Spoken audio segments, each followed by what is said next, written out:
Shireen Sungkar dan Teuku Wisnu dibuat panik, pasalnya dua anak mereka yakni Adam dan Hawa terjebak di dalam lift.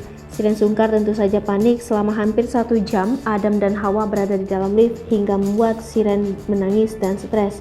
Shireen Sungkar menceritakan drama anaknya terjebak di lift di kanal YouTube, bahkan unggah foto Adam dan Hawa di Instagram.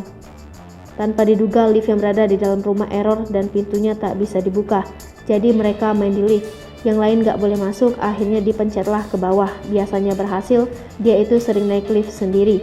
Tiba-tiba dia teriak-teriak, ternyata sampai lantai 2 tulisan liftnya error. Sampai kebelet pipis, akhirnya pipis di dalam botol. Shireen khawatir kedua anaknya alami dehidrasi, namun Shireen berusaha memberi minuman dengan botol kecil sambil teknisi datang. Kejadian tersebut tak pelak membuat Adam trauma, anak sulung Shireen Sungkar dan Teuku Wisnu itu bahkan kapok naik lift.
Hai pemirsa Sri Popo TV, jangan lupa komen, like, dan subscribe, serta tonton terus